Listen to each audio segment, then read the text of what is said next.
You belong on every ground your feet grace, so don't ever feel out of place. Take up space and belong. This earth is your birthplace. Hey loves, welcome back to the Sensual Genius channel.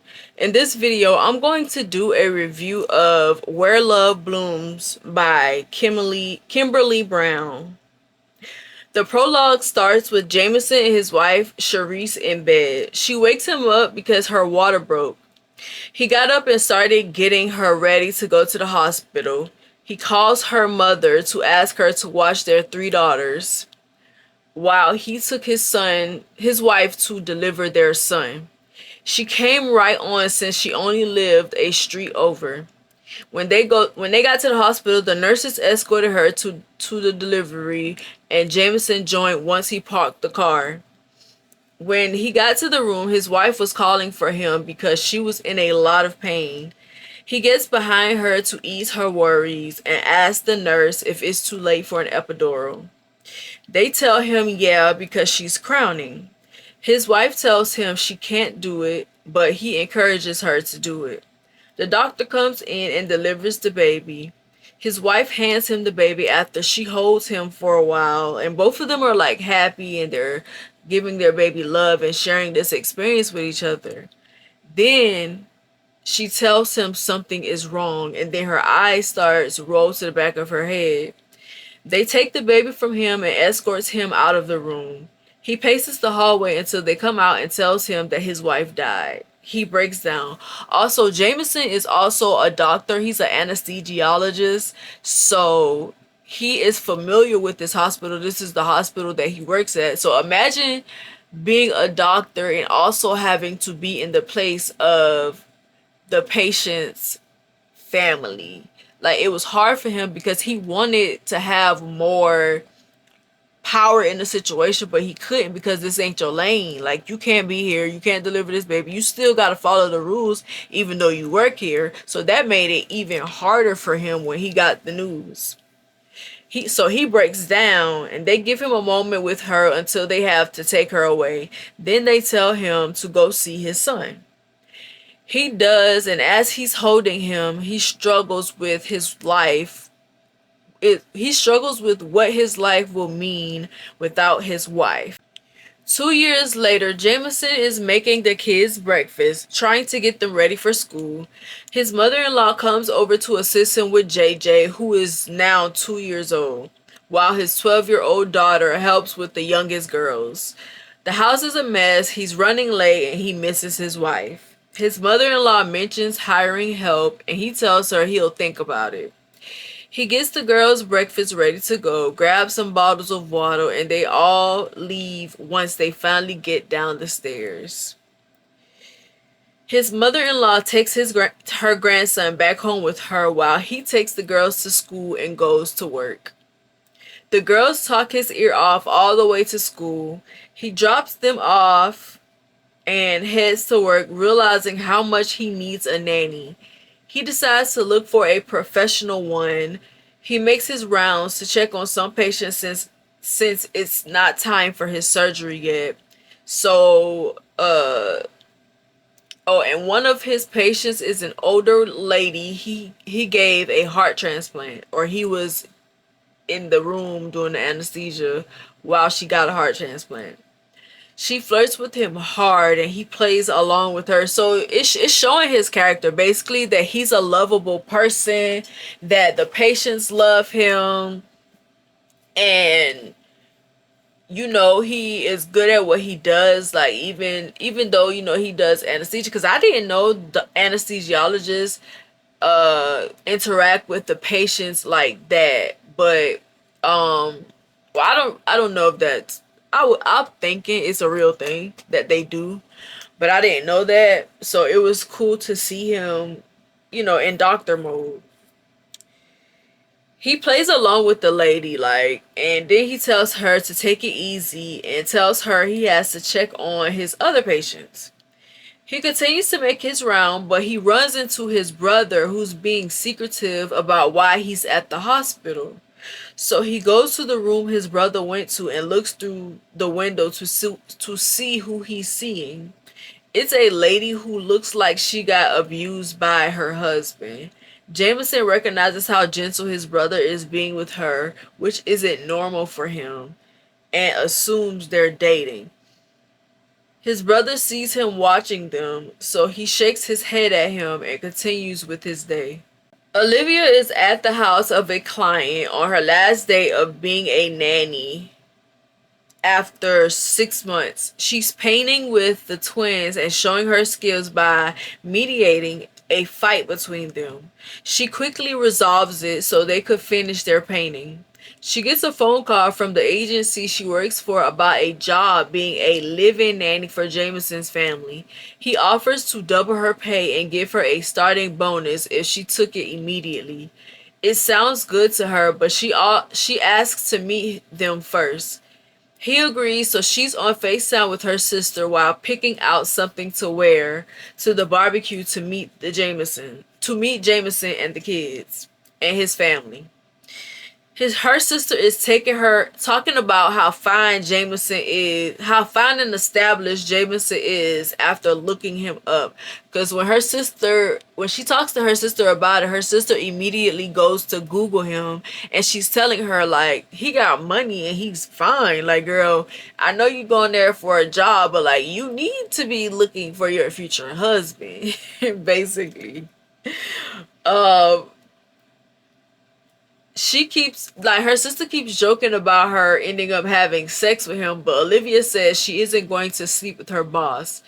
She gets to the house and realizes that Jamison, what her sister says is true. Like, he does have money and he's fine, because when he opens the door, she's like, wow.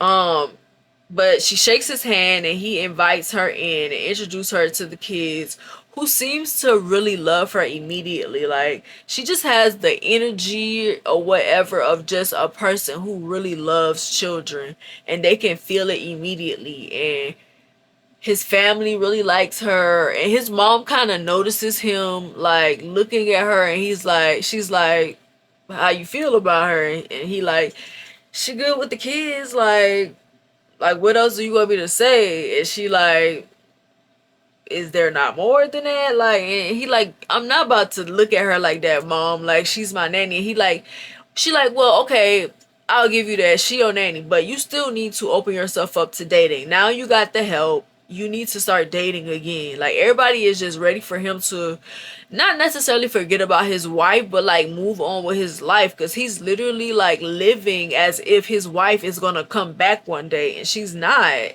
And they're trying to get him to see that, but he's having a hard time, because losing somebody like that, somebody that you've been with, because they got married when I think they were 18. They were dating since they were in high school, I think, or middle school or something like that.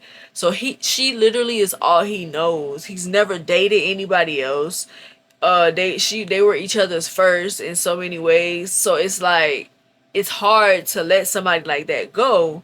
And they keep telling him like, well, she would have wanted you to be happy, and she would have wanted you to move on. Like, she literally told you that she would. And he like, I know she told me that, but that's easier said than done. Like, I miss her. But the meetup, throughout the meetup, he's seeing just how well Aleviyah is handling herself with the kids and with his family, and he also really likes her as well. So um he asked her, I think,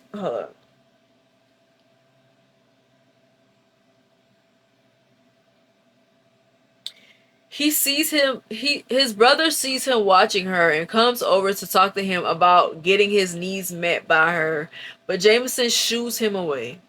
Then his youngest brother came to talk to him about what he saw at the hospital, but Jamison tells him it's his business and to be careful.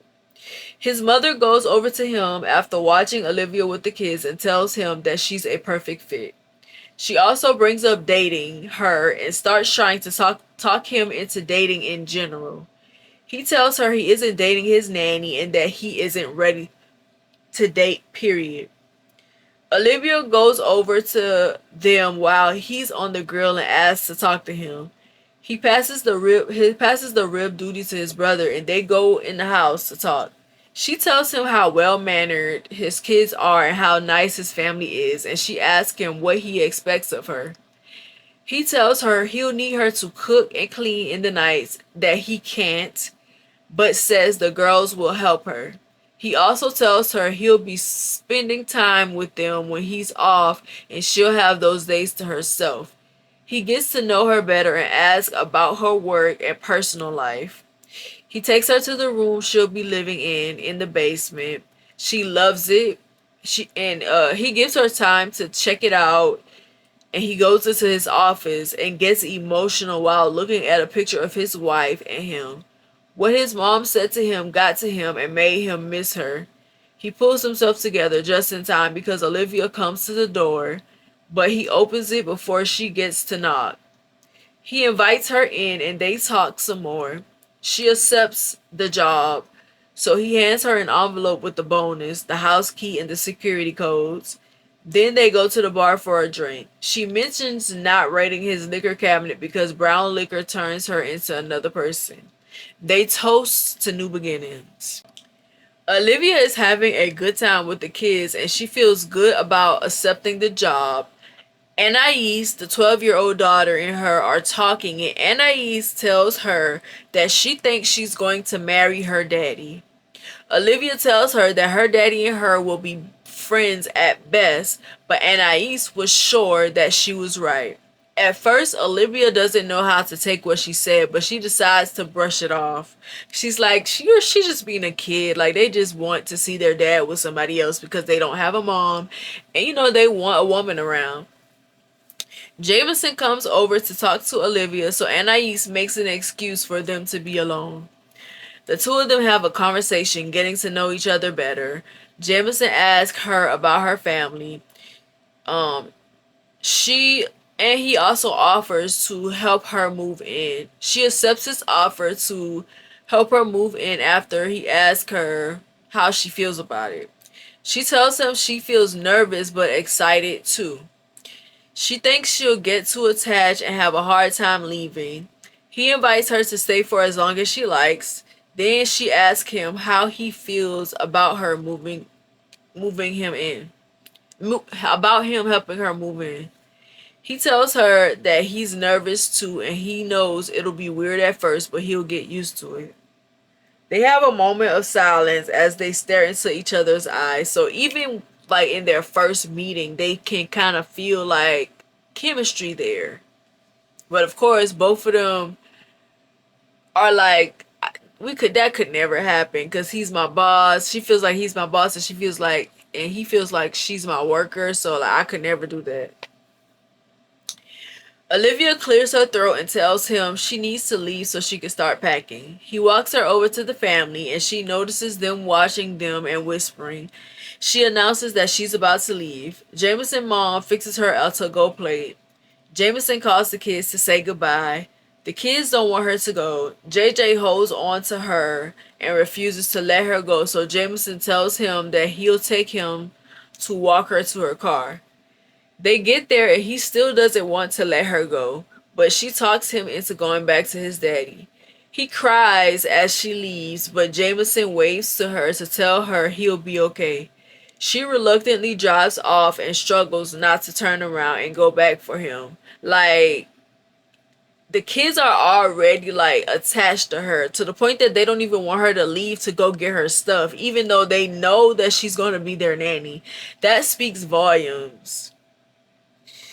After losing a patient, Jamison is sad about it, but he's relieved he doesn't have to break the news to the family, since he remembers how it felt to be told his wife was dead.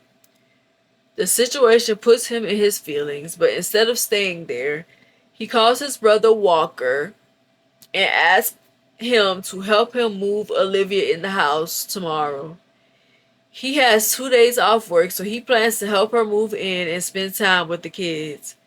His brother agrees. He leaves work and goes straight to his mother-in-law's house to spend time with the kids. When he arrives, they're at the table doing homework, but Anais is talking on the phone. Before he could discipline her, she tells him she's talking to Aleviyah, who's helping her with her math. He tells Anais not to take advantage of Aleviyah before she moves in. Anais tells him that Aleviyah gave her her number to call anytime. Aleviyah tells him that Anais really needed help with her homework. He tells her not to let the kids sucker her, and she says she won't. Then they get to talking, but Anais cuts them off and tells her daddy that it's her time with Aleviyah, and he'd get plenty of time to talk to her in a few more days. He catches the undertone of her words and tells her to watch herself. Like, watch yourself now. You're doing too much. Then he tells Aleviyah to enjoy her night and goes to talk to his mother-in-law. He asked her how JJ was today, and she told him tiring. He told her that they'd have help soon and thanks her for supporting him for the last 2.5 years. She tells him it wasn't a problem and that he is her son, so she didn't mind.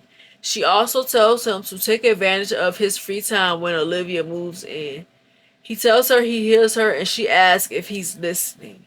He tells her yeah, but in his head he says he can only worry about the kids. So he's like, I know what everybody is saying, but I'm still going to be there for my children. And honestly, that is what got him caught up. That's what got him caught up, because he kept saying he wasn't ready to date. So he wasn't going out and dating, but you got this woman around you 24/7. So of course, there might be some type of connection there. Not of course, but sometimes there's a connection there.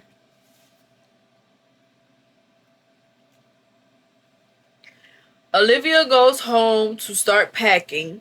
Her sister Georgia helps her while complaining. They take a break and Georgia asks her what she thinks about Jamison since she looked him up and saw that he was fine. Aleviyah agrees that he's a beautiful man but expresses her disinterest in dating or having sex with him. She brings up him almost shedding a tear when she gave him the flowers, and Georgia thinks it's sad that he's still mourning his wife. Georgia asks Liv what she's going to do when her contract is over. Liv tells her if he doesn't want to extend it, she'll find some other kids to care for. Georgia asks her why not settle down and have her own. Liv tells her she would if the right man came along. Georgia talks about not having a love life but having a sneaky link with her ex Amir and contemplates calling him over. Aleviyah talks about this and contemplates calling Amir over for some goodbye D. She does, and they have sex. Amir wants to cuddle after, and Liv questions why. He said he just wanted to hold her. Then he asks her about getting in a relationship with him. She was confused why he wanted that all of a sudden, and he tells her he's getting too old to just be having sex, and he always liked her. She tells him it's the wrong time since she's about to start a new job. He says that's fair and straps up for round 2. So she basically shuts him up, and he shuts up and continues having sex with her. Jamison and Walker show up to help Aleviyah move. Her sister is there and Walker is immediately enamored with her. While they're packing and cleaning the apartment, they're flirting with each other. After 3 hours, they offer to go get food for everyone, leaving Aleviyah and Jamison to clean. The two of them clean while chatting a bit. Something is said that makes Jamison get lost in thought on his deceased wife. Liv asks him if he's okay, and he says he is, but he realizes that they're standing really close to each other.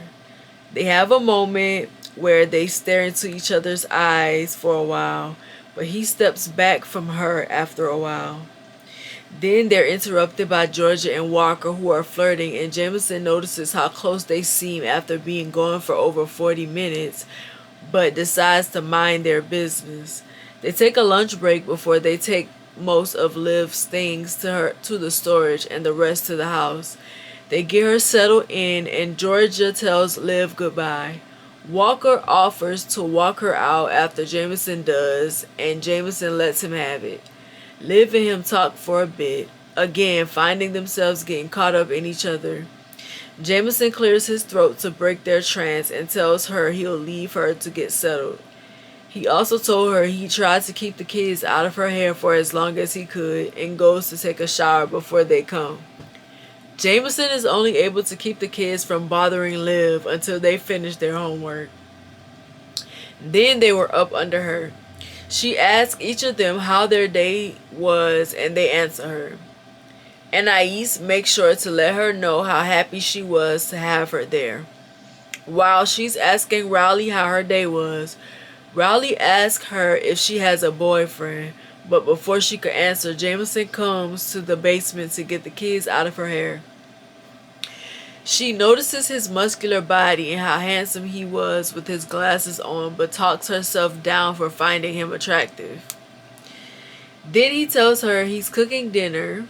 She tells him she'd be down after unpacking a box she was working on before the kids came. When she finally goes upstairs, she is surprised by a welcome dinner they threw for her. They sit and eat as a family. She enjoys Jamison's food and eats to her heart's content. Jamison started cleaning up while the kids went to get ready for bed. Liv was still stuffing her face. She takes her time alone to get up to date on the schedules and how things operated around the house. She took notes. Jamison goes to get JJ ready for bed while Liv stays behind and finishes cleaning. She goes to the living room to tell the girls to shower for bed. Anais tells her she's glad she's there since her dad doesn't like asking for help. She tells her that she's been worried about him being sad and that she can see her mom sometimes. She also said her mother wants her dad to be happy and in love, hinting at the two of them getting together. Liv sets her straight about that again, and she tells her she never knows what could happen in a year. Then she kisses her goodnight.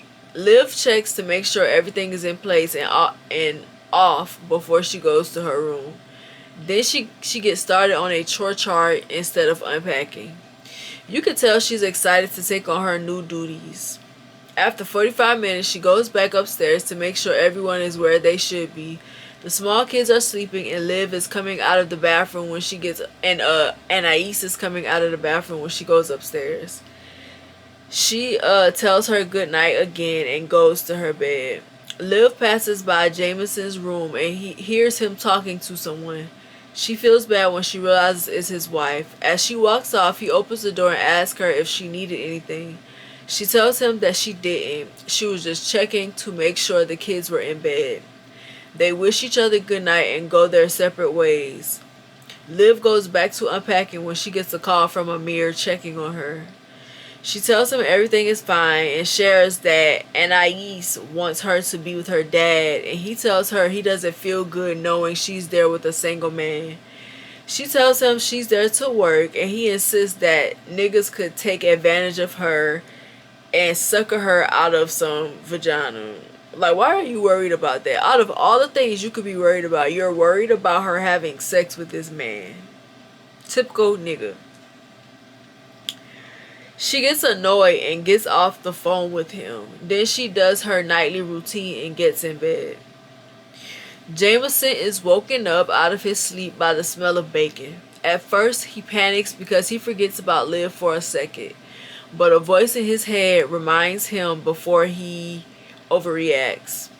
After kissing his wife's picture and wishing her a good morning, Jamison feels bad for not moving on yet. He feels like it's been more than enough time, but knows deep down that he'd never forget about her because then it'll be too real. He goes downstairs to find Liv cooking breakfast. She tells him she's cooking them breakfast since he cooked her dinner on her first night.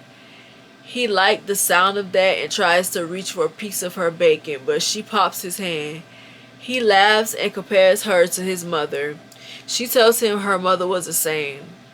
They chit-chat a bit and she brings up her sister and his brother taking 45 minutes to go get food from a restaurant 10 minutes away, and he says his brother thinks he's a player. She tells him that's funny because her sister thinks she's a pimp and ends up cursing in front of him, but catching herself and apologizing. He tells her that he wants her to be herself around him. He says he doesn't care. He doesn't curse in front of the kids, but the two of them are both overgrown adults, so he wants her to be free around him when they're alone. Anais comes downstairs liking what she's seeing. Jamison catches her and Liv communicating telepathically and asks them what was up. Neither of them admits to what they're signaling to each other. Liv pretends to hear one of the kids calling her from upstairs so she doesn't have to answer him. When she's gone, Anais tells her dad he looks like he was having fun, and he tells her they were just talking. She asks him if he thinks Liv is pretty, and he says yes, but they only have a business relationship. It makes her sad, but she doesn't say anything else. Jamison feels bad for finding Liv attractive and doubts that she'd ever be interested in him since he's older. Jamison is 10 hours into his double shift before he decides to take a break. He's hungry, so he heads towards the cafeteria, but before he gets there, the receptionist tells him that someone delivered food for him.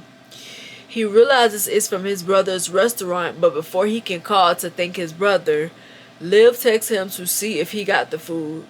He calls her to thank her for ordering food for him. Then he asks how everything is going.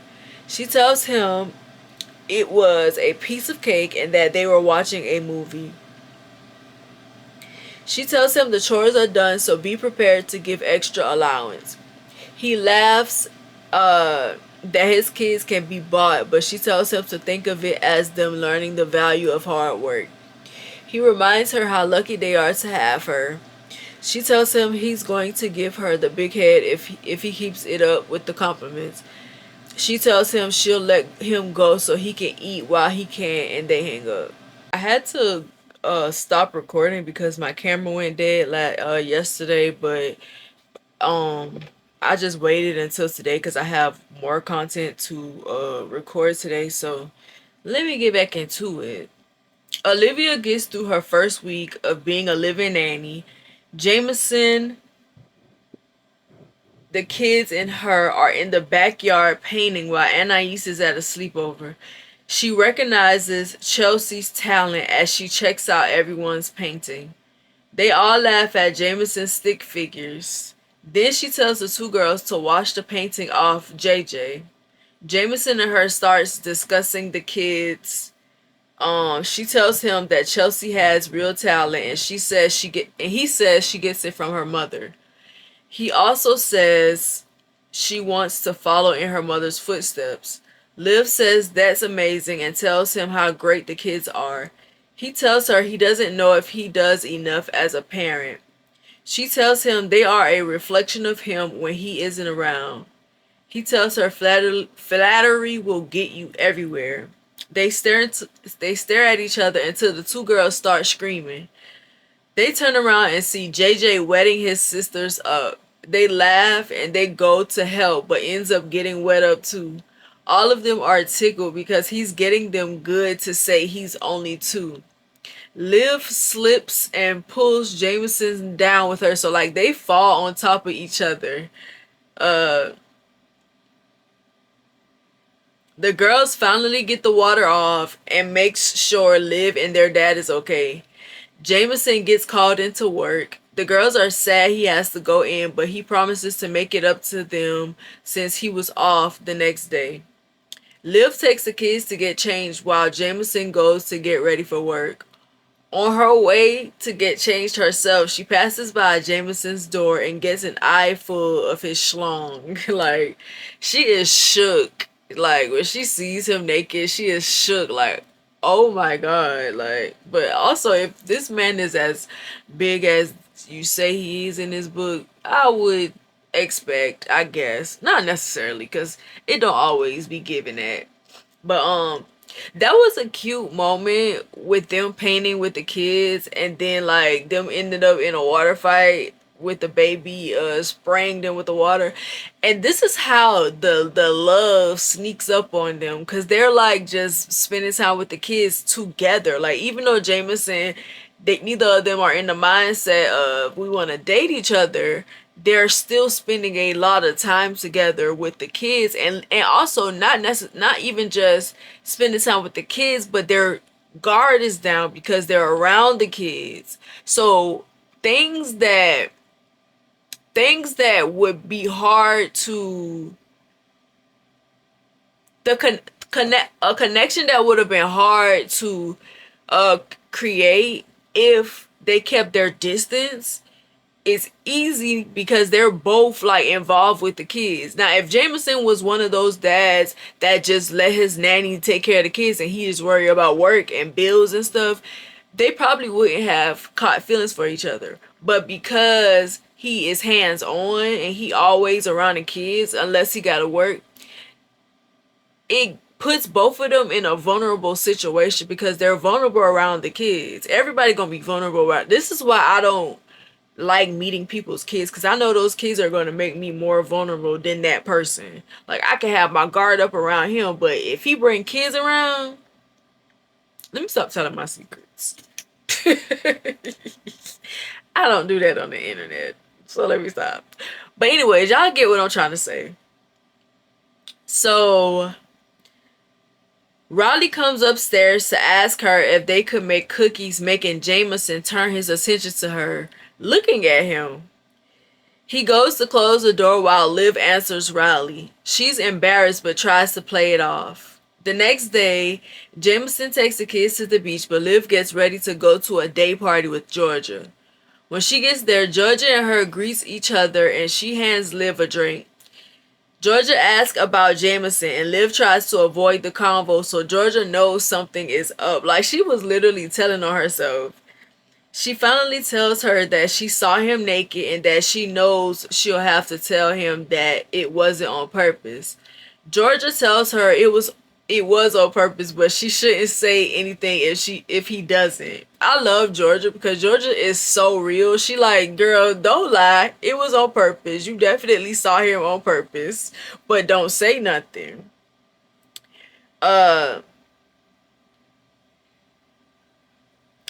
Liv agrees and they start talking about her relationship with Amir. She tells Georgia that he wants to make things official. Georgia asks her if she thinks it's a good idea, but before she gets to answer, Amir shows up. Georgia leaves to go talk to Walker, who is Jamison's little brother, showing Liv why she wanted to go to the day party in the first place.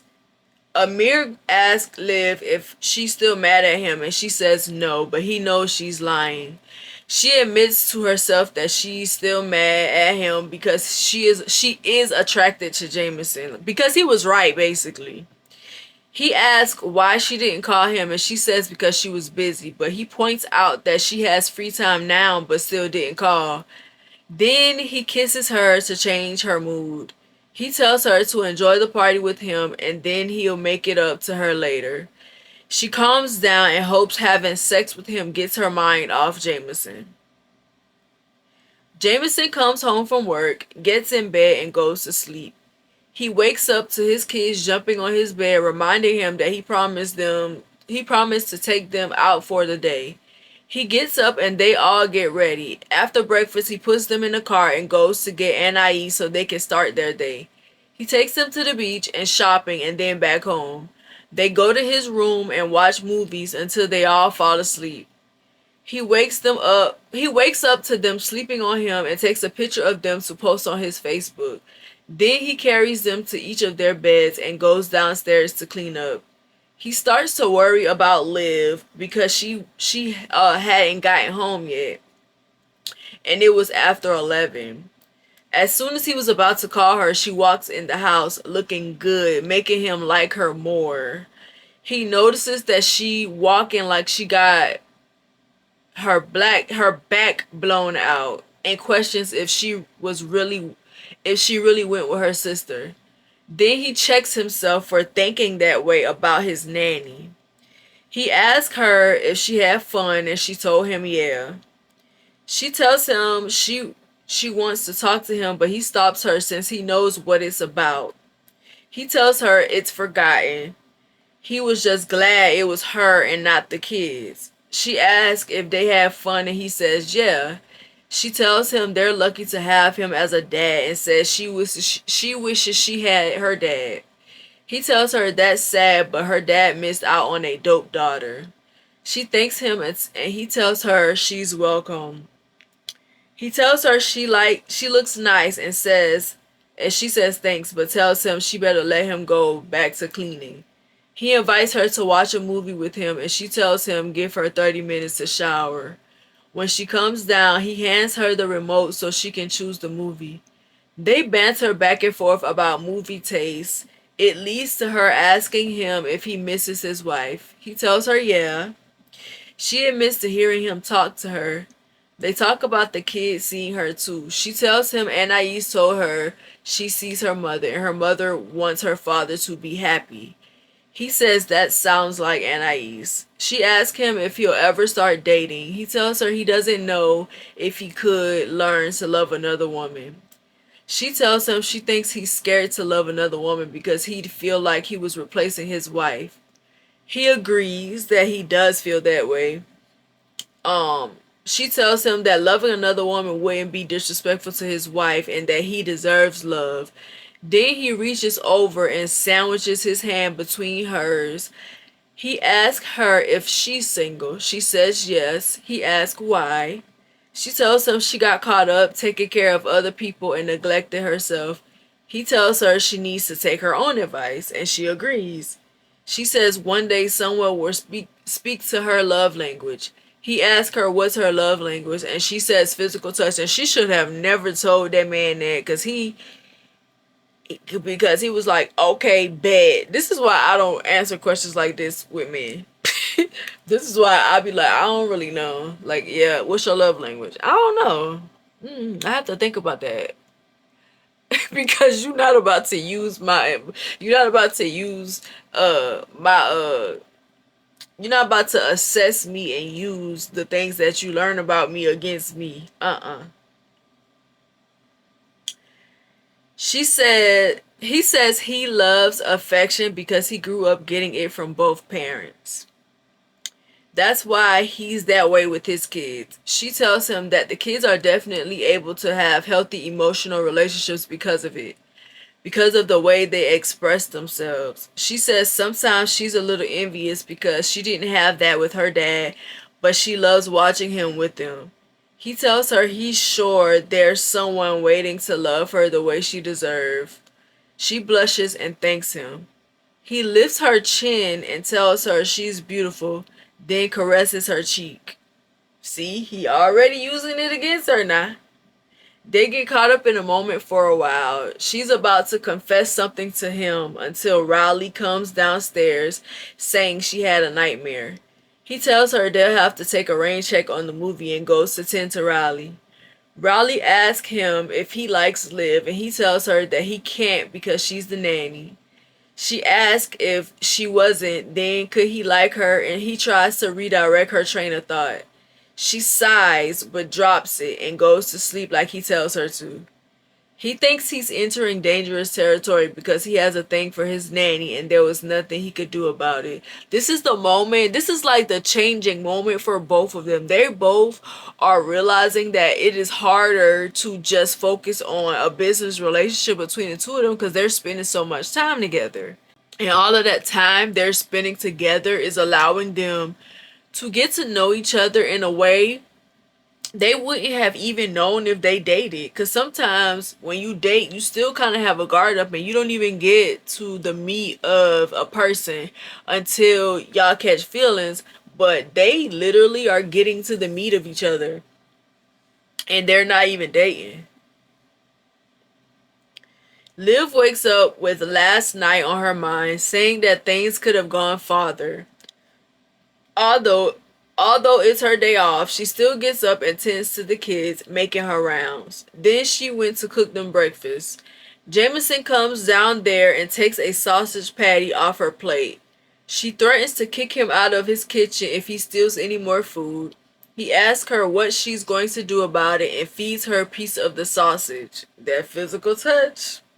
Listen, Jameson got his answers and he applied that pressure. He was like, okay, she like physical touch. Let me be a little bit more touchy-feely toward her. And it worked. She bites it and gets turned on in the process. Anais comes down and breaks her out of her trance.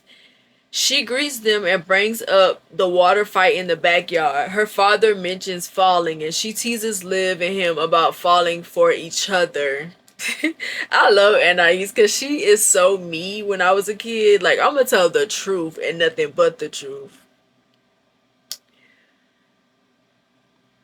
When Chelsea and Riley come down, Riley asks Liv does she like her father, making Liv choke. Jamison pats her back and puts Riley in her place. Then Liv joins in and shuts it down. After the kids go to school, Liv takes a nap. Then she goes to visit her grandmother and mother, who are both happy to see her. They ask about the job. She speaks highly of the kids. The grandma asks about Jamison because Georgia told her he was fine. First, Liv tries to dodge the question. Then she shows her a picture. The grandma agrees that he's indeed fine. The mama tells Liv not to get carried away by looks because Jamison could be looking for a replacement wife. Liv says he's not like that and starts going on about the good guy that he is. Her mom tells her she seems enamored and she needed to be careful because men lie, cheat, and don't take care of their responsibility. You literally are telling her that men lie, cheat, and don't take care of her responsibility when this man has done none of those things to her. He's been very honest with her. He hasn't cheated. Well, he's not a cheater. When he was married to his wife, he never cheated on her. And he takes care of his kids. That's why she's falling for him. Because she's watching him be a good father and it's making her fall for him. Cause that is sex. That's attractive. To see a man taking care of his kids is attractive because you don't usually see men, even men who are in the home, be as hands on as Jamison is with his kids. So yeah, that's why she getting caught up because he is not any of those things that you're saying. Like the mama was getting on my nerve. Like stop pushing off your experiences on her. Stop pushing off your fears on her because your situation didn't work out with her dad. All men are not the same. It is not the same thing. Like chill out. And also, why are you doing that in the first place? The grandma checks her and tells her not to project her fears on Liv. Exactly. She tells Liv to follow her heart because Jamison could be her husband, but make sure he's in it with her. First, Liv tries to deny it, but the grandma tells her you can't bullshit the bullshitter, basically. Just do your job, and if he's meant for her, then he'll be hers. She tells her, just do your job, and if he's meant for you, he'll be yours. Because the grandma is telling her to stop trying to basically stop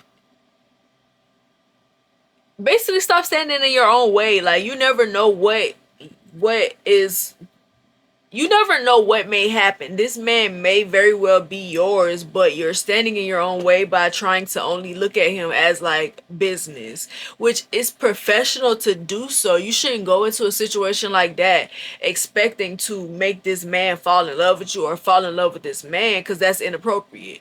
However, if it happens organically, why are you standing in your way?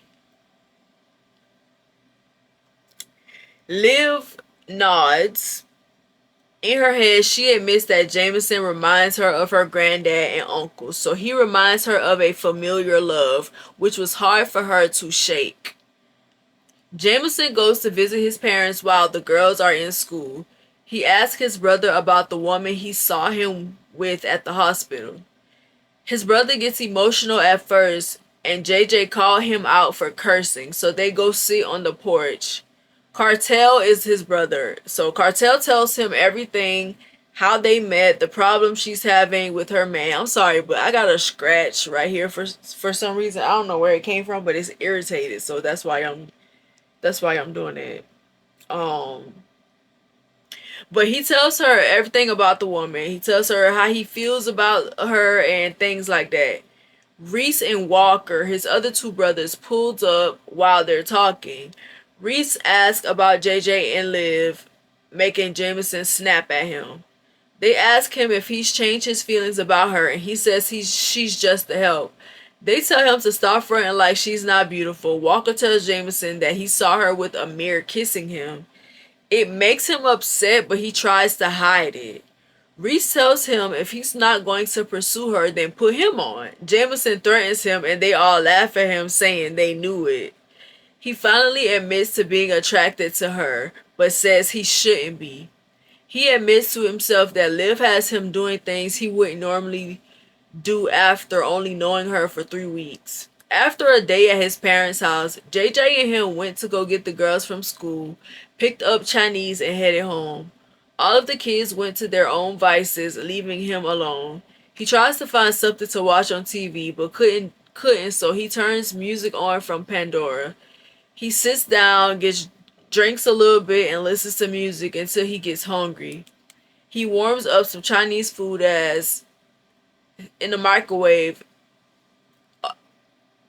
He warms up some Chinese food, and as it's in the microwave, Anais comes down and catches him dancing. She laughs at him and asks him if he's okay. He tells her yeah. He grabs her hand and they dance together until Liv walks in. She tells them she used to dance with her granddad the same way, and Anais tells her dad she told him he dances like an old man. Then she tells him she only came down to tell him good night and that the other kids were in bed. Then she goes upstairs. Liv asks if there's any more Chinese food. He slides the food over to her and she eats it cold. He eats a few bites of his as they have idle chatter.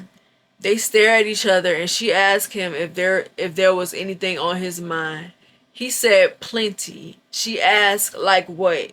He tells her it would be inappropriate to say and he couldn't take it back once it was out there. She asks him who says he has to take it back. He tells her he's going upstairs and wishes her good night. This was like one of those moments where she kind of tried to show him that like whatever, like kind of like I know what's on your mind because it's also on my mind and I want to know what's on your mind, so tell me. And he kind of chickens out and backs down because of the whole nanny thing. I'm like, bro, she like y'all literally want each other. What are you doing? She's good with your kids. They love her. They want y'all to be together. They need a woman around. Like, what are y'all doing? But I also understand why he has reservations as well.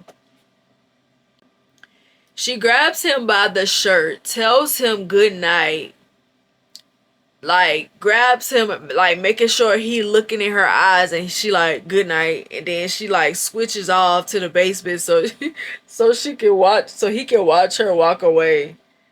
Is he watching me walk away? He's watching. That's what she did. That's what she did. He asked the Lord to have mercy on him because hey, he is being tempted and he does not know how to avoid it anymore.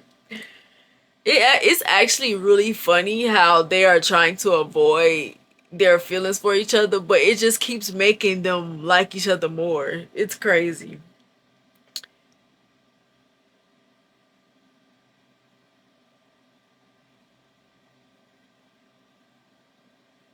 Anais and Chelsea are upstairs while JJ is in the living room watching Toy Story. And Liv is putting two-strand twists in Riley's hair while she's reading. Jamison comes in looking tired, but he still gives Riley and JJ some love before sitting by Liv. He tells her that the hair looks nice and makes a joke that they'd be rocking fades if it were up to him. Anais and Sharice's mom kept their hair up for the past 3 years. Liv tells him a father should know how to do his daughter's hair. He asks her to teach him and she does. He catches on quick and even asks to do one more. She goes to tend to the food while he does and is admiring him. She takes pictures and sends them to him. Before she knew it, he finished Riley's hair. Liv complimented it after they go into the kitchen and show her. Jamison goes upstairs to shower and she tells him dinner will be ready when he's done. After she thinks everyone is asleep, Liv goes upstairs to get in the pool. Jamison comes out, startling her. She asks him if everything is okay and he says yes. The security alerted him that the door was ajar. She apologizes and he tells her it's okay. He pulls out a cigar and asks her if it's okay if he sits and smokes. She tells him yeah. She sees his penis print through his sweats and starts salivating. He asks her if she was okay. She says her mind went somewhere. He asks her where and she tells him she can't say. He thanks her again for showing him how to do Riley's hair. Then he mentions how hard it is to get one-on-one time with them, but says he realizes he needs it. She tells him it would make a difference. He asks her how much longer she sees herself being a nanny after their contract is up and if she wants to settle down. She says she doesn't know and she doesn't have any prospects yet. He asks if she thinks a man would be okay with her being there. She says if she had a man, she wouldn't take the job and asks if he would hire a beautiful nanny if his wife were alive. He tells her he would have hired the nanny his kids needed because they trusted each other. He says he would never disrespect his wife or himself, and if she had a man, he wouldn't disrespect her, but she doesn't. She repeats that she doesn't. Then it gets quiet while they stare at each other. She's thinking all kinds of dirty thoughts. He bends down and tells her to have a good swim. Then he gets up and leaves. She mumbles under her breath like, dang, like, I swear, like he applying pressure. Like Jamison said, you gave me the code. Now I'm cracking the code. He applying pressure, and both of them just. And it's only been a couple of weeks, and they're already like falling. Imagine they still have a whole 11 months to go. Like, just imagine what could happen in that little time. And I used told them, you never know what can happen in a year, and she was right. But it's crazy to me how that little girl knew from the moment that Liv walked through her door that the two of them were going to end up falling for each other. And she even warned them, but they wouldn't listen to her. They kept, whatever little girl, go sit down somewhere. You being in adult business too much. And she was spot on. Jamison, the kids, and Liv are at Reese's 24th birthday party when he's sulking while watching someone flirt with her. Cartel tells him that he might as well go get her if he's just going to stare at her all day when she's talking to a guy. He tells him that he isn't because he feels weird about liking her, like he's cheating on his wife. Cartel tells him how ridiculous that is. He tells him he's been feeling Sharice's presence less and he thinks it's because of his feelings for Liv. Cartel asks him how many times did he and Sharice say they wanted the other to move on if they died, and he says too many to count. Cartel is like, well, you need to move on then, nigga. Like, she dead. She not coming back. You can't cheat on a dead woman, my nigga. You need to talk to this lady because you getting on my nerve. He was getting on my nerve too. Cartel is like, well, you need to move on then so you can stop stalking her from across the yard. Then Cartel takes a call before asking him what he was going to do. Jamison tells him bye, but he takes Liv to come here after his brother walks away. He really been trying to act like he wasn't gonna do nothing, but as soon as his brother walk off, he gonna text her, talk about something, come here. He asks her. Oh, she thanks him for getting her out of that situation and asks if he wanted something. He asks her if she's having fun and if she ate.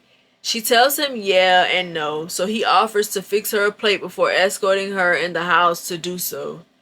He asks her what she wants and she asks if she could taste the potato salad before getting some. He gets a spoon and he feeds it to her. His mother and aunt walks in while he's feeding her, making him drop his hand. He introduces Liv to his aunt. Liv tells his mom her potato salad was good, and she says she hopes it's just as good without her son feeding it to her. Jamison is embarrassed. She tells him food tastes different when a man feeds you. It also tastes different off of their plates for some reason, but I'm not one of those women who gonna eat off of a man plate, because I don't want him eating off of my plate. And I feel like when you do it, you're giving them permission to eat off your plate, and no thank you. So I eat off my own plate. Then her and the aunt leaves. Liv agrees with her before walking out of the house. Jamison asks God to give him the strength. Later on in the party, Liv goes to check on Jamison since he was sitting down looking sad. She asked if he was okay and he told her yeah, but really he was thinking about her. Her song came on, so she asked him to dance. He reluctantly gets up and dances with her. They're having a good time dancing through a few songs. He's talking about how she felt in his arms. I See You by Coco Jones came on, and he was feeling the words because he felt the way the words described it. As they dance, his hands travel up and down her back until his fingers got caught in her hair and massages her scalp, making her moan. He opens his eyes and sees everybody watching them with smiles. After the song was over, she pulled away from him and rushes off all of a sudden. He's confused but allows her to go home. Aleviyah is packing to leave for the weekend since she has 3 days off. When she goes upstairs, Jamison and the kids are making cookies, making a mess in the process. She snaps a few pictures and sends them to him. He notices her. He asks her if she wants to join, but she tells him she's going out for the night. Chelsea gets sad but asks if she's going to the movies with them. Liv says she didn't want to impose, so she asks her dad if Liv can go. He tells her yes and asks if she'll be back before 2 since the movie started at 3. Liv said she would. Jamison offers to walk her out when she says she's about to leave. He asks her if they're okay when they get to her car. She asks why wouldn't they be, and he says he's tripping. Never mind. They stare at each other for a little while. Then he helps Liv in the car and she leaves. Part of her wants to go back, but she doesn't. She goes to Amir's house and he's waiting outside for her with a smile on his face. He tells her he has something for her and escorts her inside. She's surprised when she sees the rose petals on the floor. He tells her to strip down so he can give her a massage and asks if she wants some wine. She accepts the wine and does what he says. When he brings it, she tells him this is new for him. He told her he could offer her more than dick, but really, I was like, okay, rose petals are on the floor, you're naked, he's about to give you a massage. He's still giving you dick, he just putting rose petals on top of it, and you're impressed. Why are you impressed? This is not different. This is still sex, it's just dressed up to make it look romantic. All of a sudden, a nigga throws some flowers on the floor and y'all are romanced. How? Like, all he did was put on some theatrics. And he's still going to have sex with you. That's not different. At all. I was like, the bar is in hell. Because what is she talking about?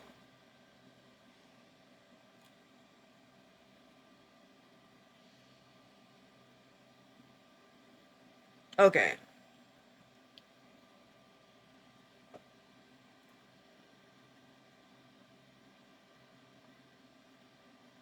He gives her a massage and she enjoys it. To me, this is nothing but foreplay. Like, they literally have a massage category of porn, because I know, because that's the only kind I watch, and by the time they get to having sex, I be sleeping. But I like watching people get massages. It relaxes me. I guess that's why I be falling asleep. But literally all he did was give you foreplay. This was just pre-care foreplay for the sex. This is not different. Women, I'm gonna need y'all to have higher standards. Cause what are you talking about? This is different for him. It's the same thing. Just with flower petals on top of it. What?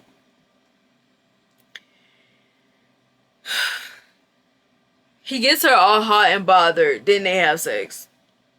it would have been romantic if they didn't have sex. If he gave her a massage, then like she put her clothes back on or whatever, or maybe still was naked and they cuddled and watched a movie, or like they had like a deep conversation about something, but there was no difference because all they did was have sex and then chill afterwards. That's not different. But it just shows also how very little some men are for women, to the point that all they have to do is do something as simple as watch TV with you and you think that this is a romantic evening. That's sad. That is very sad.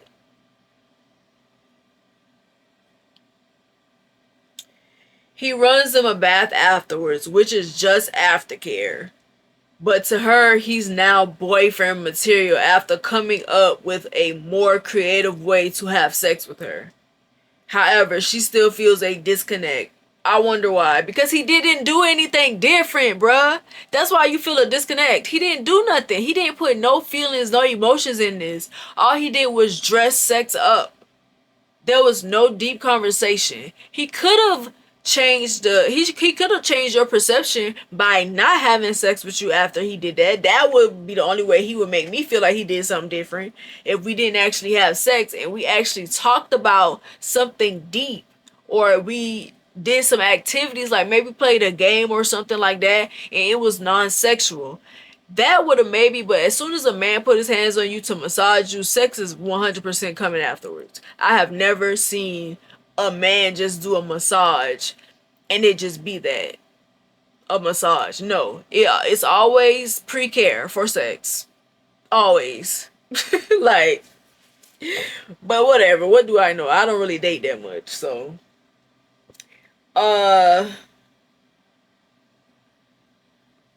the two of them watch movies together until she gets a text message from Jamison with pictures of the kids. Amir gets upset at it. She's confused why he's mad. What do you mean why he's mad? He just had his penis inside you, and another man, this man that you're supposed to be working with, is sending you pictures of his kids, of him and the kids. Because of course he's in the picture too. I would feel like, why do he gotta do that? You see them kids every day. He don't need to send you pictures of them. And she was acting like that man was tripping, like she not laying in his bed after having sex with him. How is he tripping? What is wrong with you? They argue over it until she gets up. She just gets up and leaves. He tells her, try to make it seem like it's less than what it is when you know it's more. Basically, he's saying, I'm not stupid. Like, you're literally trying to avoid having this conversation because you know I'm telling the truth. You do have feelings for him and you trying to make it seem like you don't. He's like, you're feeling that nigga and you're trying to use the kids as an excuse for the real relationship that y'all got. And I agree with him, because if you really don't see this man as nothing more than your boss, you would limit some of the interactions that you have with him. But you're not doing it because you are feeling him. You do have feelings for him, and you like the experiences that you've shared with him. You like watching him. Like, it's literally like she's pretending to. This is her family. Like, this is her family. The way she kind of wove herself into that family is weird. It was not. It was in business from the beginning. It was not. Like, I understand, like, there's no way I would be watching somebody's kids. I'm not gonna say I wouldn't catch feelings for somebody.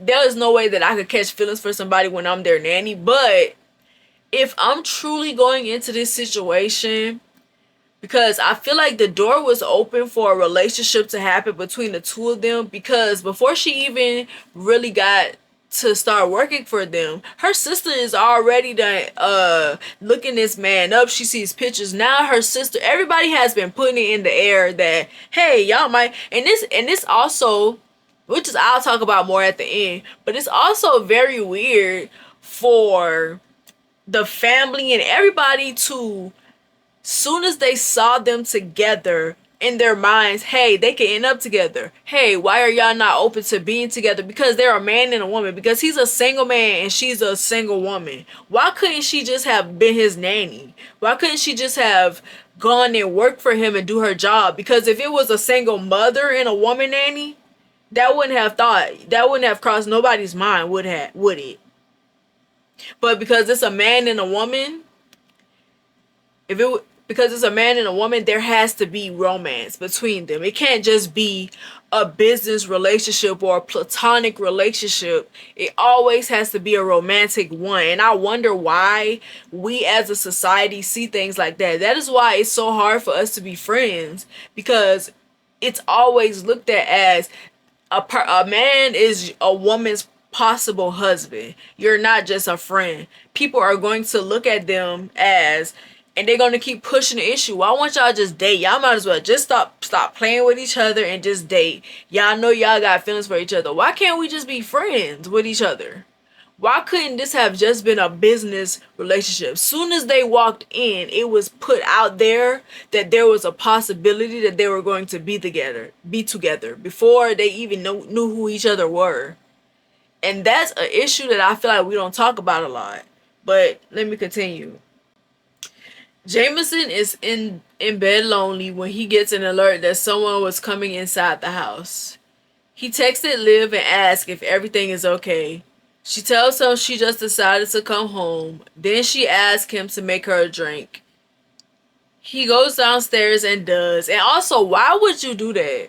Why would you come home from having sex with a man and this man is checking on you to make sure you're good, and you use this opportunity to get him down there with you so y'all can spend time together? Why would you do that?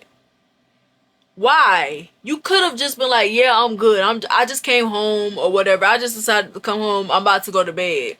No. She asked him to make her a drink because she wanted somebody to soothe her after she got mad with that other man. She wanted somebody to bring her spirits back up because the dude made her mad. But you gonna run to the nigga that y'all argued about and just proved him right. Like, you 100% like him. Cause why would you do that? I would have literally not wanted it to even be around him, because I would have wanted to prove the nigga wrong. Like, he got me messed up. Like, it's not like that. I would have went to bed. I would have tortured myself, even though I knew I liked the nigga. But she ain't even did that. She ain't even try to prove him wrong. She just was like, forget it. I'm about to just run to the arms of the one who loves you. That's what she did.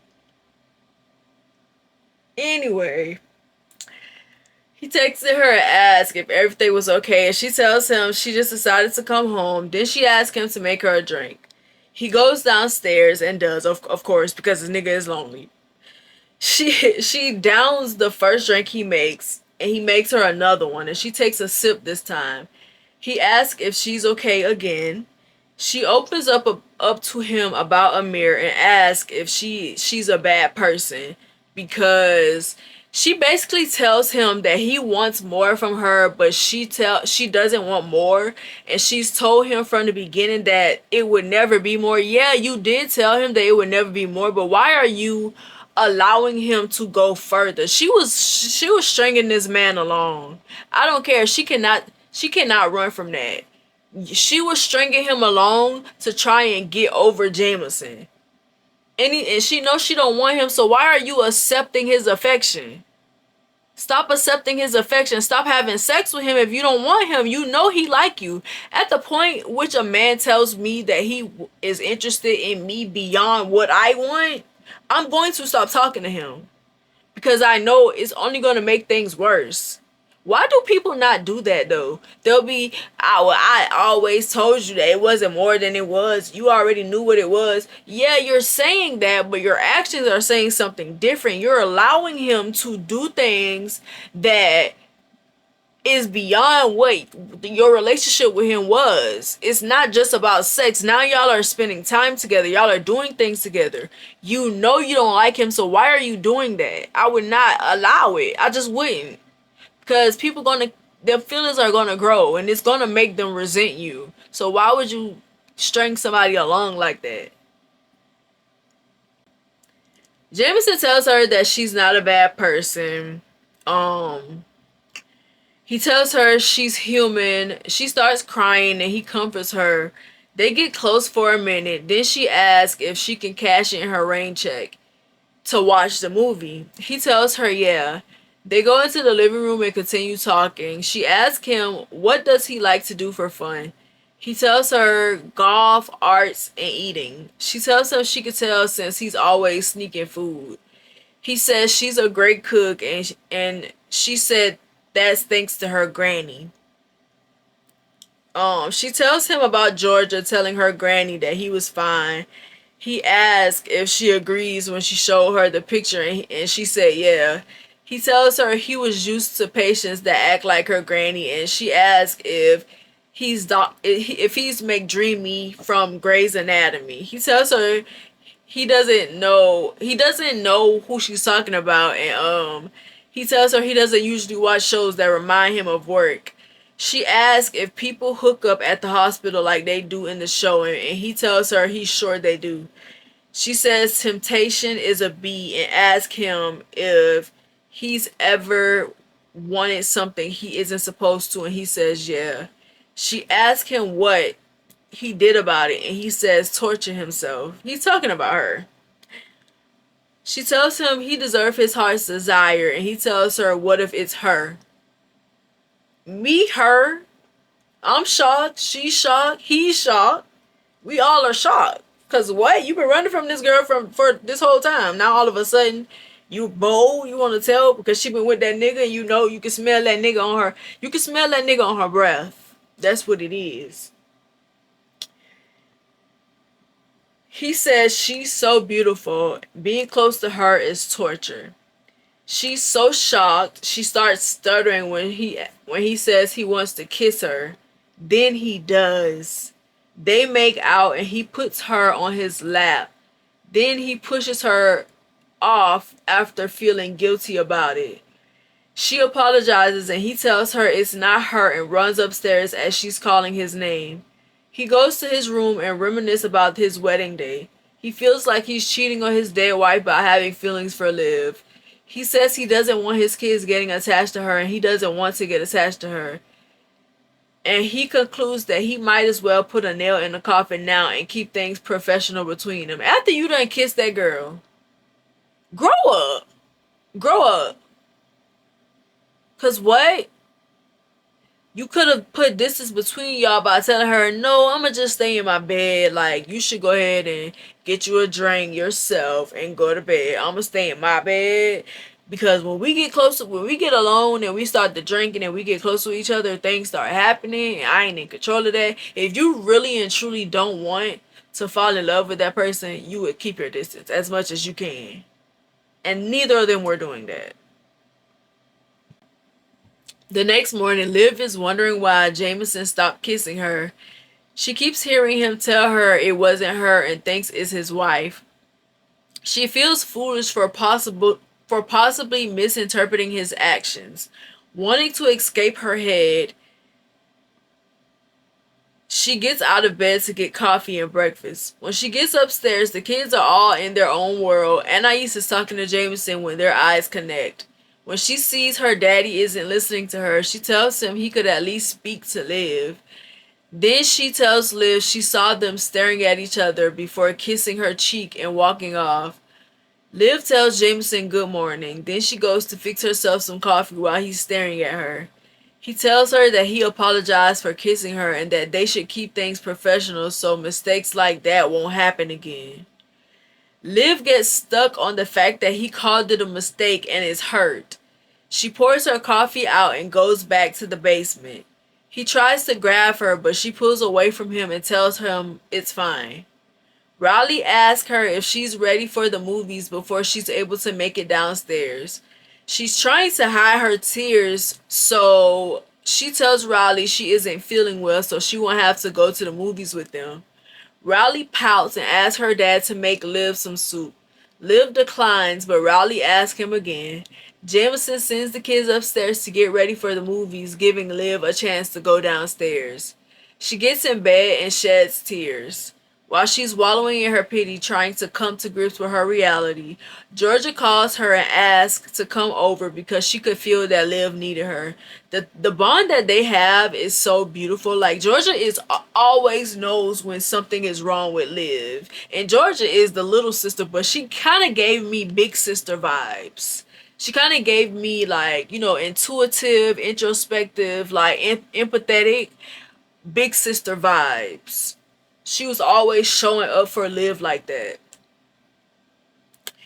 Georgia, okay, Georgia shows up with Chinese food, snacks, wine, and their sister girl talk playlist. And I love that they have like a playlist where they sit down and talk to each other. I think that is so beautiful. Um, Liv tells her that Jamison kissed her, and she asks her how did it come to that. Liv told her that they talk a lot and bond over things while the kids are asleep. Okay, I had to switch to my phone because my camera ran out of space, so let's continue. Liv tells her that Jamison called their kiss a mistake. Georgia tells her he's scared after losing his wife. She tells him Walker told her Jamison is punishing himself because his wife died giving birth to his son and it effed him up. Liv feels bad for him, but she asks Georgia what is she supposed to do. Georgia tells her to do her job and wait for him to come to her. She gave Liv a lot to think about. Jamison goes to his mother-in-law house after the movie since she invited them for dinner. She asks him why he looks sad. At first he acts like he doesn't know what she's talking about. She asks him if it was the nanny. He asks her why she would think that. She told him because Anais tells her what she sees between him and Liv. He tells her Anais sees what she wants to see. She asks what's that, and he says them together. He tells her all the kids wants to see them together, even down to JJ, the 2-year-old. She tells him maybe he should move on. He says he shouldn't. She tells him he needs to get over his guilt.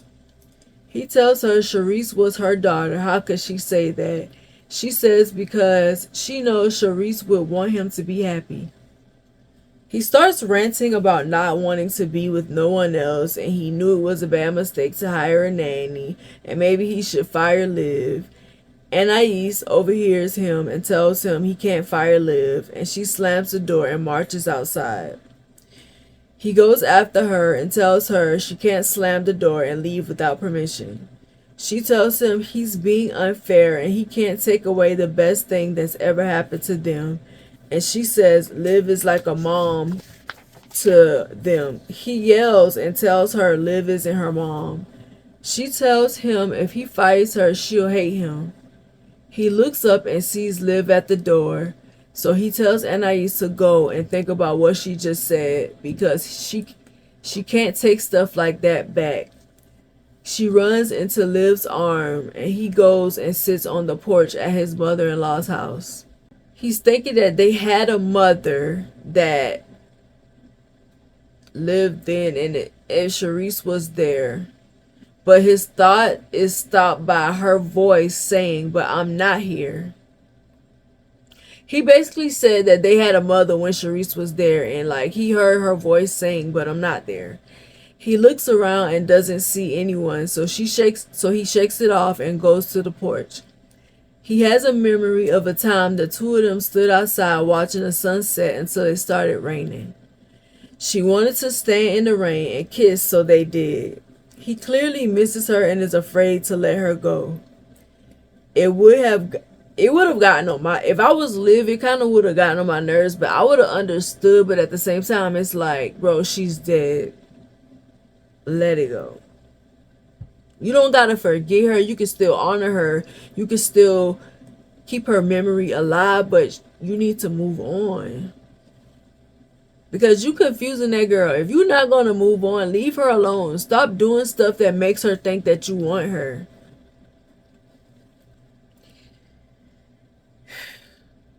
A few hours later, Jamison returns home with the rest of the kids. They go straight to bed as he goes to lay JJ down. He goes to Anais' room to talk to her, but she's not there, so he heads to the basement to see if she's there. Before he gets to go down the stairs, he hears snoring coming from the living room. Anais and Liv are cuddled on the chair sleeping. He stares at them until Liv wakes up. Liv wakes Anais up so she can go to bed. As soon as Anais sees him, she immediately apologizes and tells him she could never hate him. They tell each other they love each other, then Anais goes to bed. Liv asks him if he's there to fire her. He said he could never fire her. She tells him she never tried to be their mother. She just pours love into their hearts because they need it. Then she tries to walk away. He grabs her elbow and tells her he appreciates everything she does. She tells him to stop. He apologizes for hurting her. She tells him he called their kiss a mistake. He says it wasn't a mistake, but he hasn't been with a woman in almost 3 years. And his wife was everything since they were 14. He says he's conflicted. She says she understands that, but she isn't. She isn't conflicted. She says she'll keep it professional as he stated and tries to walk away again, but he won't let her. He wraps his arms around her and presses his forehead into hers. He says he doesn't like the space they're in. She says there's nothing she can do. She tells him until he wants her, that's what it is, and asks him to let her go. He calls her name. She tells him to let her go again. He finally does, and she leaves him standing in his feelings. So things are like heating up between them. They're getting emotional. She is in a space where she doesn't want him to approach her a certain way if he's not ready to be in a relationship, basically. Liv is in her feelings still after 2 weeks had passed. She goes on a date with Amir to get over him, and she's been hanging out with him more. However, her feelings didn't change for him. On their date, he notices that she isn't present in the moment, so he calls her out on it. Of course, she acts like she doesn't know what he's talking about, because she always does that. He starts going off about how she wants Jamison, and he probably only sees her as the help or replacement pussy. He called her a replacement pussy, bro. Then he tells her her pussy isn't good enough to keep going through the motions with her. She pulls out money to pay for her half of the date and gets up. He asks her if she's calling Jamison, and she said if she did, he'd come. Then she leaves. Georgia comes to pick her up and tells her that she told her so. She asks Liv how Liv caught feeling so quick. Liv says she doesn't know. It's him and the kids. She says she had 9 more months in her contract. How she's supposed to survive that? Georgia tells her to make him stand on his feelings. When Liv gets home, Jamison is waiting for her in the basement and the kids are gone. He asks Liv if Liv had sex with Amir, and she says no. He tells her Amir can never touch her again, and she says okay. He tells her he wants her so bad. She says she does too. He kisses her and asks her if he can have her. She says, God, yes, because at this point, she tired of pretending that she don't want him. She asks him how does he know he won't have sex with her and call it a mistake later. He said nothing about being with her is a mistake. She tells him to promise he'll talk about his feelings and he won't use her as a filler. He tells her to take her clothes off and they have sex. Then he washes her off.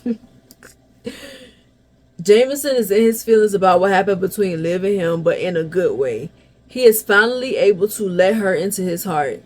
He feels bad for shutting Liv out the way he did. He had a dream about Charisse, and she basically told him that it was time for him to stop holding his guilt over his head. She also told him that Liv was the one he needed. He also told her that Liv was the one and he needed to let her go so he can be loved by Liv. She told him that the dream that he had was going to be the last time he saw her. He was sad, but he was able to let go. Liv asked Jamison what Charisse was like, and he tells her about the great person Charisse was. He also tells her she's like her because she is a beautiful person that any man would fall for.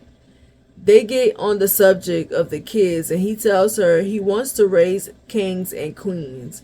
She assures him that he has done a wonderful job with his kids. He wonders if Charisse was right about Liv being the one. Then he tells Liv he can't feel Charisse anymore. Liv tells him that she wants to help him mourn her, and she doesn't want to take her place. She makes it clear that she wants to keep Charisse's memory alive as much as he does, and she doesn't want him to hide how he feels about Charisse or feel guilty about the way he feels about both of them. She asks him if he can make space in his heart for her, and he tells her that he made space for her since she walked over his threshold. They have sex again. He accidentally nuts in her, but she assures him that she's on birth control. They're trying to get used to the idea of them being together and their relationship changing. Liv wakes up in Jamison's arms, staring at him until he wakes up and catches her. Then she gets up and tells him she wanted to take a shower and go get food. They took a shower together and got dressed separately in their rooms. On their way out, her granny calls and invites her to lunch. She asks if she can bring him with her, and her granny tells her, of course. They go to her granny's house, and she's being flirty and cracking jokes from the time they arrive. Jamison is eating it up while eating her good cooking. Her mom comes home and meets Jamison. She tells them she saw Georgia and Walker together. She tells them she hopes what they had was more than what Georgia and Walker were doing. Jamison assures her that Walker and him are nothing alike. They joke and laugh a little before she calls Liv into her room. She basically is just making sure that things worked out between them and to make sure it is what Jamison and Liv wanted. Liv tells her it is, and that she was ready to be a mom instead of a nanny. Her mother tells her she looks happy, and she says she is. She realizes that there is still a lot Jamison and her have to discuss, but she was open to seeing where things went with them. After spending most of the weekend alone, it's time for the kids to come home. Liv and Jamison are cuddled up on the couch watching movies when they hear his parents' car door. Liv gets up and moves to the opposite end of the chair. He asks her if they were going to tell the kids, and she says it may be fun to sneak around a little. His mom and the kids come in, greet them, and go to their own little world. Jamison talks to his mother about what the kids did over the weekend. She asks him what Liv and him did, making Liv blush. She tells Jamison he said he wasn't going to mix business with pleasure as a joke, and he tells her to hush. She tells him she knew he couldn't resist Liv's beautiful face. They chat a bit more before she leaves. Liv and Jamison hug each other and kiss until they're interrupted by the girls yelling from upstairs about being hungry. He tells Liv he guesses they were back on duty before he tells them he was taking them out to eat. Jamison is at work when one of his co-workers notices a good change in him, and he mentions it. Jamison briefly tells him about Liv and his relationship development, and he seems happy for him. He tells Jamison after his wife died, it seemed like a light went out of him, so he was happy that someone was bringing it back. Then he tells Jamison he needs to bring Liv to the annual event they have. Jamison agrees that he might. The co-worker asks if the kids like her, and Jamison says yes, and he does too. The co-worker tells him it seems like he's falling in love, and Jamison says he's getting there. They go to the OR to meet a little boy they're operating on. He wanted to see the OR and meet the staff before his surgery, so they allow it. Afterwards, Jamison steps into an empty hall to call the kids.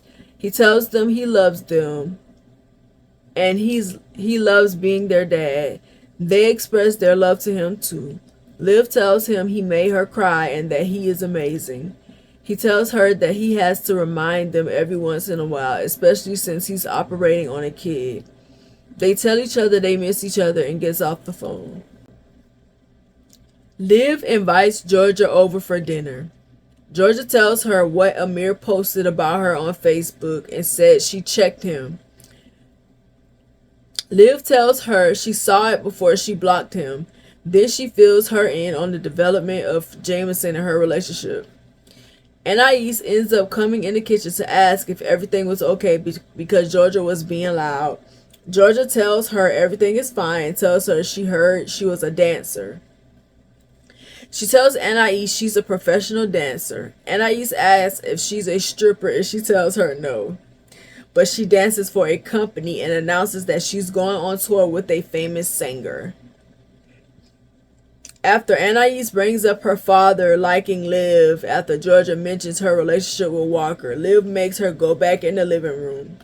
Georgia and her prepare dinner as they gossip more, and Georgia tells Liv she's falling for Jamison and not to say she isn't because she can see it all over her face.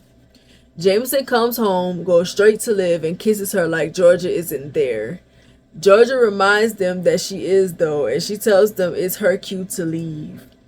Liv warms up Jamison's food, but before he gets to eat, Raleigh runs downstairs and asks if they can get a puppy. He asks Liv if she thinks they can handle a puppy, and she tells him yeah. She tells him it's not her fault if it blows up in their face, and he says he trusts her, making her emotional. She told him not to tell her that she had him wrapped around her finger, and he tells her with the way she treats his kids, she could have the world at her feet and she doesn't even know it. It makes her cry after he thanks her for all that she did and tells her that she belongs with them. She thinks about her relationship with the kids and how she bonded with each one. She recognizes that she isn't their mother, but knows she treats them how their mother would have. She hopes she never lets them down. Jamison gathers his family to celebrate Chelsea's birthday and help redecorate her room. Liv painted Chelsea a picture of her mother to hang on her wall. It brings tears to Chelsea's eyes. When they go upstairs to show the other two girls, Jamison pulls Liv into his arms and thanks her for doing what she did. She reiterates that she wants to help them keep Sharice's memory alive, and they kiss. Jamison's brother walks in on them and cracks a few jokes with them. Chelsea comes downstairs to rush them into doing her room and to get her birthday money from them. Then she tells her dad and Liv that they know they're together so they can stop hiding. She like, stop, y'all can stop hiding. We know y'all together. We been know y'all were together. His brother laughs at them while Liv stays downstairs cooking sides for the grilled food. The guys go to Chelsea's room and get to work. 2 hours into the work, Jamison asks Cartel about his friend. Cartel is upset that he can't see her, and he snaps at Walker for asking who ass they gotta beat. Jamison and Reese get in between them to break up their fight. They do, and Cartel apologizes and they make up. The four of them joke around with each other, and Cartel mentions that he likes that Liv is bringing Jamison's aggressive side back. Reese brings up him saying he wasn't going. Jamison says she makes him feel alive again. Reese brings up him saying he wasn't going to deal with the nanny and called him a liar. He asked Jamison if he was still paying her, and he said yeah. He tells him he might as well break the contract because Liv isn't going anywhere. She'll be barefoot and pregnant soon. Jamison waves him off but says to himself that he isn't ready to see another woman he loves in a slab giving birth to his child. So he is ready to move forward with Liv, but he has a little bit of apprehension about having kids because he's still afraid he's traumatized from losing his wife when she was giving birth to JJ. Liv is sitting with her sister and Jamison's mother and mother-in-law when Georgia asks her if she's moved out of the basement yet. She's hesitant to answer because she didn't want to offend anyone. However, Mrs. J. Rowe and Miss Nina want to know too. She finally tells them no, and they ask why. She claims because the bedroom is sacred and she doesn't want to invade Jamison's privacy in a room he shared with his wife. Then she tells the truth that she doesn't want to be selfish and asks him to make changes in a space that was the same for so long.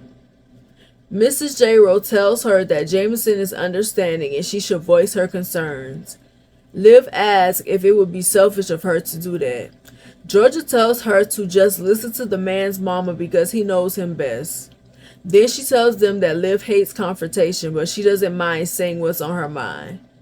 Mrs. J. Rowe tells her that Walker has a feisty one on with her. Georgia claims they're just friends. Miss Nina tells her that she didn't raise Walker, but she's known him all his life, and he never brought a woman home. A woman he was just having sex with home. Mrs. J. Rowe confirms it. Georgia tells them that she doesn't think it'll be more than it is because he hasn't shown her that he likes her. Mrs. Nina says she could tell that they're cut from the same cloth and asks Georgia what happened in her life to make her afraid to commit. Georgia gets defensive and says she's not afraid to commit, she just doesn't get invested in temporary people. She doubles down on them being just friends and nothing more. Liv recognizes the brief sadness in her face and believes Georgia does want love, but is afraid she'll get left like their mother did. Liv has the conversation with Jamison, and he tells her he doesn't mind if she changes things in the room. He said he wanted her to be comfortable since it was going to be her room too. A week later, they all go to Anais's show to support her.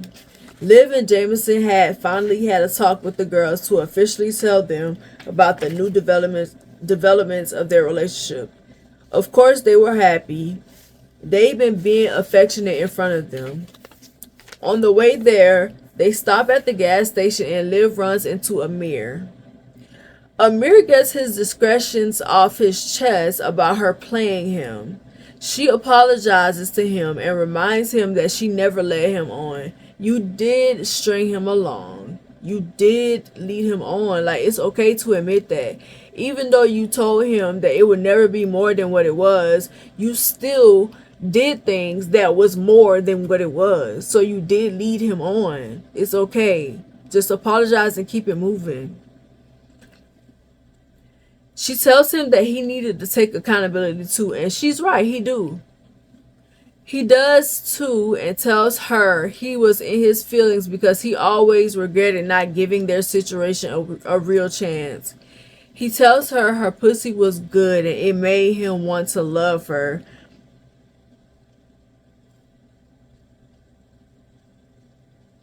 He also said he hopes it doesn't get wet for Jamison. She tells him to keep wishing and goes back to the truck. Jamison asks her if everything was okay. She tells him what Amir said, and he says good luck with that, kisses her and smacks her butt. Then they go to Anais's show. Anais's show turns out good, and she does well. The whole family was there to support her. Even Liv and Georgia's mama and granny came. Jamison brought her some flowers and they were taking her to her favorite restaurant. After they made the introductions, laughed at Reese flirting with Georgia and Liv's mama, and his mama smacking him across his head for acting like he didn't have any home training, they all went to dinner. Liv and Jamison get ready for the banquet at his job. They sent the kids to Sharice's mom so they could get ready. Liv wanted to keep her hair and dress a secret from Jamison until the banquet. When the two of them get back to the house, Jamison tries to see her dress and she tells him he'd see it when she's ready for the banquet. She tells him to just know she looks good and ask if that's right. And he asks if that's right. She tells him she looks so good he'll want to sweat her hair out after the banquet. He thanks her for existing and gives her a list of things he's thankful for. Then he professes his love to her, like finally telling her that he loves her. She asks him if he means it and says she loves him too after he confirms that he does. Then they have sex and he nuts in her again. She tells him if he keeps coming at her, his sperm was going to say F her birth control and she was going to end up pregnant. He tells her he was perfectly fine with that, which is shocking because he had apprehensions before. She asked if he was sure and if he was afraid. He says he'll always be a little afraid, but if it's God's will, they'll bring another little J-Ro into the world. He'd just be praying for her health every day. Liv cries because she's happy to hear him say that. He's thankful for her for uprooting her life and helping him during his time of need, and says to himself that if it ever came down to it, she'd be a permanent part of his life, meaning I might marry her. Liv is marveling at herself in the mirror as the kids waits downstairs to see them off to the banquet. Anais tells her daddy to close his eyes until Liv got downstairs. The kids all lit up as she descended, and when Jamison saw her, he almost devours her in front of the kids. Mrs. Nita had to remind them that the kids were present. Anais took pictures of them, then Miss Nita took pictures of the whole family together. Jamison and Liv went to the truck while the kids walked back to their grandma's house. Liv gets a notification from Facebook, and it's a picture Anais posted with a caption that read, I lost my mom almost 3 years ago, but she sent an angel in her place to love us where she couldn't. Hashtag family meet. Hashtag family. Hashtag meet the J-Rose. It was so cute. It was so sweet. Liv fights back tears. Jamison asks her what's wrong and she showed him the post.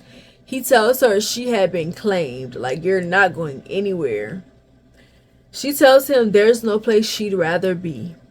Jamison and Liv show up at the banquet. Liv smells the food and Jamison tells her that Cartel has been catering the banquet for 6 years. They go over to him and speak. They joke a little bit and Cartel tells them to let him know when they're ready to eat so he can personally bring their food. One of Jamison's patients walks up on him and it's the old lady that was flirting with him in the beginning. Jamison introduces her to Liv, but it didn't stop her from flirting. Her daughter is trying to keep her in check, but she can't either. Liv doesn't seem to mind though. She says the woman reminded her of her granny. She even let Jamison take a picture with her.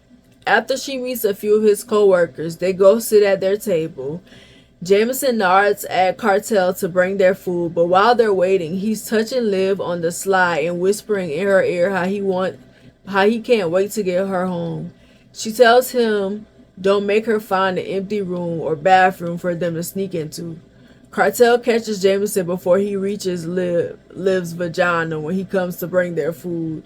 He tells Jamison he almost forgot how freaky he was and that if he hears whispers of a man getting caught with his pants down and a woman with her dress up, he'll know it's them. Then gives them a bottle of hand sanitizer. The two of them laugh. Jamison slides it in his pocket and says just in case.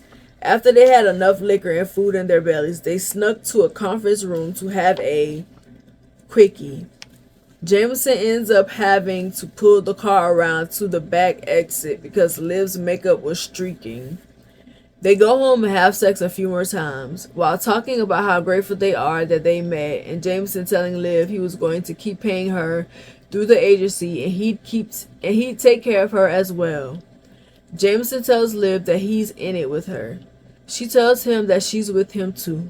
She says she got her happily ever after. What more could she ask for? 6 months later, to celebrate Sharice's birthday, Jamison takes the kids and Liv to Sharice's grave, and they have a picnic and expresses their sentiments to her as they did every year. He introduces Liv to Sharice and allows Liv to say her piece. Then he asks her for some time alone with her. That's when he asks her for permission to marry Liv. He feels a light gust of wind and sees a red cardinal on the grave and takes it as a sign. He cries and Liv is waiting to console him. He has a breakdown on JJ's birthday, so Liv was counseling him to help him grieve Sharice properly.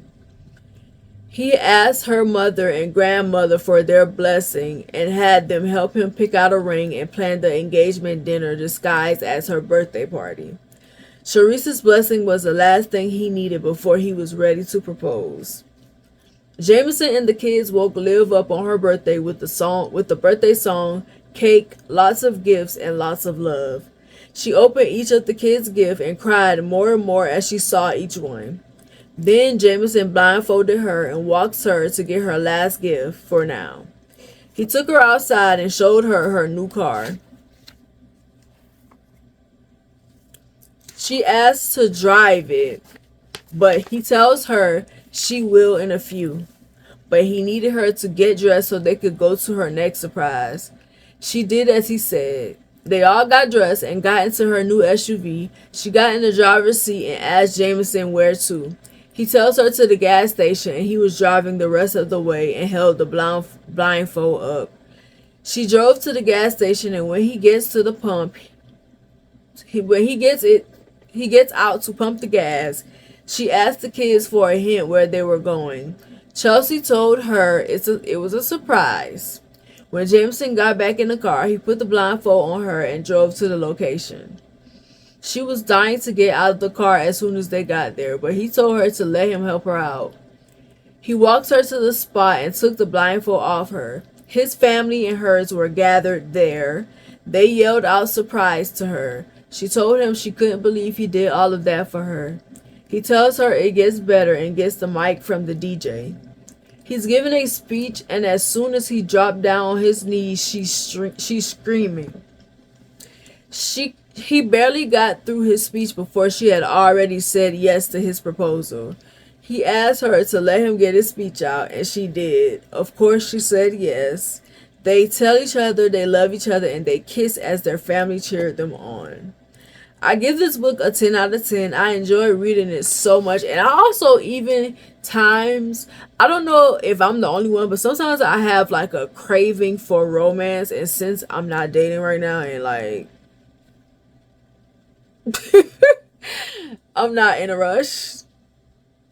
When I have that craving, I'll go and read stories that kind of give me that like feeling of fulfillment that I need to hold me over. So I'll go back sometimes and read it. Because it's such a beautiful story. It's heartwarming, and also the sex scenes. I'll go back and read those because they are amazing. Yeah, this is one of those books that I ended up reading for fun first, and then I went back and read it again to take notes. And when a book is that good, like, it's perfect to me. If it makes me read the whole book and then go back, read it so I can take notes, read it again so I can take notes, it always gets a 5 out of 5 stars or a 10 out of 10 for me. But it was a beautiful love story between two really amazing, deserving people, and I was glad that they found love in each other and they got over their fears, especially Jamison. It was just beautiful to see Liv come into his family's life and change their lives and like make everybody fall in love with her instantly. And I was glad that they got themselves together and they finally found the love that they always wanted each other. I do recommend this story to people who love black romance stories that doesn't that doesn't necessarily have a whole lot of drama and a whole lot of back and forth, but the issues that the issues that they had were realistic, and the way that they resolved them was amazing. And it is always great to read stories like that. So I recommend this book to anybody who loves romance stories that are filled with love. Also, the family being supportive, the kids being supportive, and like it not dragging on, but it getting to what we want to see. Like, we don't want to see them go back and forth for 20 chapters and then the last 5 chapters they're in a relationship. I want to see things play out. And that's exactly what happened. And I loved every minute of it. And like I said, I even go back and revisit it. But thank you guys for watching this video. Don't forget to like, comment, and subscribe. If you read this book, let me know what you think about it. And if you haven't read it but you went to read it after seeing my review, come back and let me know what you think about it. I thought it was a beautiful story, and I just love coming across books by authors like that who are just amazing writers. But I'll have the link in the description for you to go and check it out. But thank you for watching this video. I will see you in the next one. Bye. Before you go, check out my website at srgraham.org and subscribe to my mailing list to get exclusive updates on works in progress, other news, and blog posts. Thank you.